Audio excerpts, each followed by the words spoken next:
Hey everyone, welcome in CLAT point. आज हम बात करेंगे कि क्लैट 2023 के अंदर जो है अब हम अगले 40-50 दिन के अंदर क्या स्ट्रेटजी फॉलो कर सकते हैं जिससे कि हमारा सिलेक्शन जो है वो उसके होने के चांसेस ज़्यादा हो जाएं।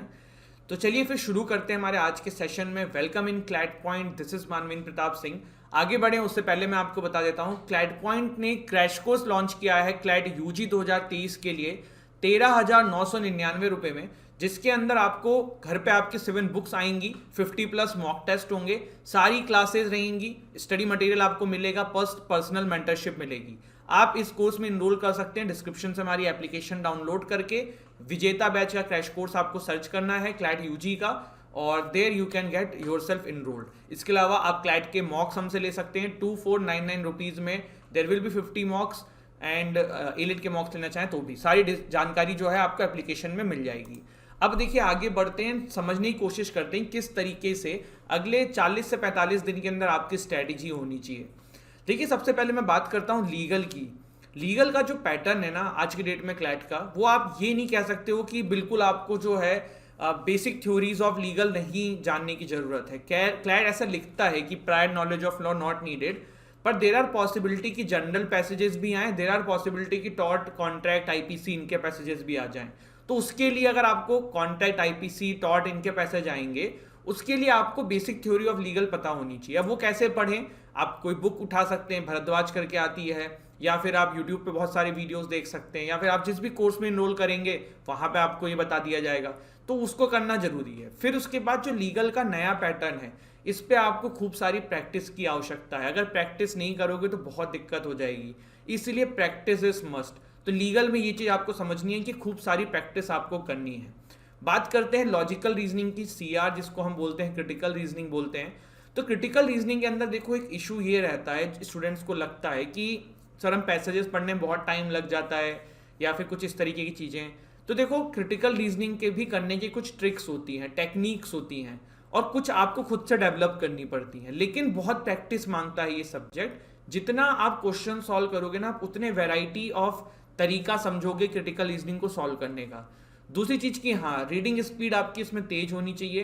तो उसके लिए आप क्या करो, ज़्यादा से ज़्यादा क्वेश्चन सॉल्व करो, अपने आप प्रैक्टिस होती रहेगी पढ़ने की, करने की। तो क्रिटिकल रीजनिंग में आपको ये ध्यान रखना है, बहुत ज़्यादा ना नई चीज़ पढ़ने पे ध्यान मत दो। अपने वीक सेक्शन देखो, अगर आपका लीगल वीक है, क्रिटिकल वीक है, तो उस पर काम करो। कोई दूसरा सब्जेक्ट वीक है तो उस पर काम करो।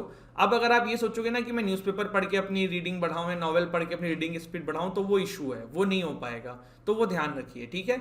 करंट अफेयर के लिए अगर अभी तक आपने तैयारी करी हुई है, बहुत अच्छी बात है, तो उसका रिवीजन करो। अगर नहीं किया है तो उसके लिए मेरे पास कुछ सॉल्यूशंस हैं। जैसे कि एक मैंने अभी 6 आवर्स की एक वीडियो निकाली थी जिसमें हमने सब कुछ कंपाइल किया हुआ है, जो भी आपको पढ़ना है करंट अफेयर्स के लिए, most of the important topics. तो आप उसको देख लीजिए। ऐसे ही और भी चैनल्स कुछ वीडियोस निकालते होंगे, उसको देख लीजिए। तो इस तरीके से आपका ईयरली जो करंट अफेयर है वहाँ से कवर हो सकता है। लेकिन जिन्होंने खुद से तैयारी करी हुई है, आपने जो अपना पढ़ा है वो पूरा कर लो। उसके बाद जैसे कि ये 6 आवर्स वाली वीडियो थी या कोई और भी वीडियो आपको ऐसी लगे, उसको भी देखो, वो भी काफ़ी कुछ सिखाएगी। तो वो बहुत ज़रूरी है। पर अब ये नहीं है कि अब स्टार्टिंग से मैगजीन लेके पढ़ने बैठ जाओ। अगर अभी तक कुछ नहीं किया ना, तो मैगजीन पढ़ने बैठोगे तो जनवरी से पढ़ोगे, दिसंबर तक नहीं हो पाएगा, बहुत ज़्यादा होती है। तो उस चक्कर में फिर फंसो मत। मॉक्स करो, वहाँ से भी क्वेश्चन सीखोगे ही। क्वांट के लिए प्रैक्टिस करो, पर बेसिक डीआई के कॉन्सेप्ट्स क्लियर होने चाहिए, और क्वांट से भागने की जरूरत नहीं है। Data interpretation is very easy, it is a scoring part. यहाँ से आप काफ़ी कुछ स्कोर कर सकते हैं, लेकिन उसके लिए आपको करना बहुत कुछ पड़ेगा।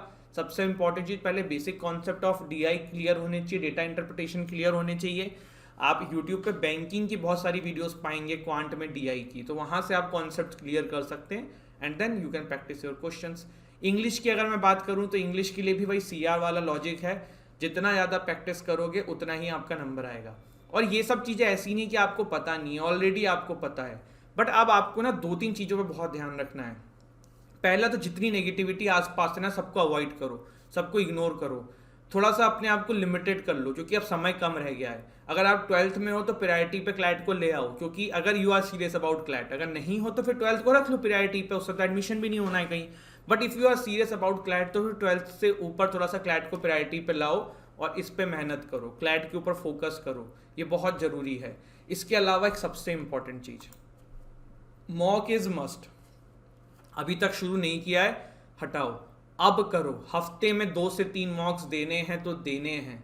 आप मॉक टेस्ट के बिना इस एग्जाम को क्लियर नहीं कर सकते हो। आप सिर्फ मॉक टेस्ट दे के भी इस एग्जाम को क्लियर कर सकते हो, बट मॉक टेस्ट के बिना आप इस एग्जाम को क्लियर नहीं कर सकते हो। तो मॉक टेस्ट इज मस्ट। और मॉक टेस्ट देना नहीं है, उसके बाद उसको एनालिसिस करना है, उसको समझना है, उसको सीखना है। मॉक टेस्ट कहाँ से लें? आप पेड भी खरीद सकते हो, जैसे कि क्लैट पॉइंट से ले सकते हो, फ्री में भी अवेलेबल है। फ्री में कहाँ से? जैसे कि बहुत सारे कंपनीज जो हैं वो अपने मॉक्स ऐसे ब्रांडिंग के लिए फ्री में देते हैं, जैसे ये क्लैट पॉइंट है। हमने जो है 3 से 4 मॉक्स, ऑफलाइन मॉक्स हमारे टेलीग्राम चैनल पे फ्री पे डाल दिए हैं, क्लैड यूजी के। आप लोग भी जाइए टेलीग्राम चैनल से जुड़िए, वहाँ से डाउनलोड कर लीजिए, सॉल्यूशन के साथ है। प्रिंट आउट निकालिए, मॉक को दीजिए, आंसर मिलाइए, अपने मार्क्स को लीजिए। Mock is must. Without mock this exam is not going to crack. बहुत ही सिंपल बात मैं बता रहा हूँ, मंजिलें मिलेंगी भटकते ही सही, गुमराह तो वो हैं जो घर से निकले ही नहीं। तो अगर आप लोग घर से निकलने का मतलब हमें बाहर नहीं भागना है, हमें मेहनत करना है, हमें उस रास्ते पे आगे बढ़ना है। तो अगर आपने वो कर दिया है ना, मेहनत करते रहो, रिजल्ट जो है वो देखा जाएगा। बट मेहनत सिर्फ मेहनत नहीं करना है, hard work with smart work करना है, then definitely you are going to make it. I hope this video is useful for you. अगर अच्छी लगी हो तो प्लीज़ चैनल को सब्सक्राइब करना, वीडियो को शेयर करना। जय हिंद, जय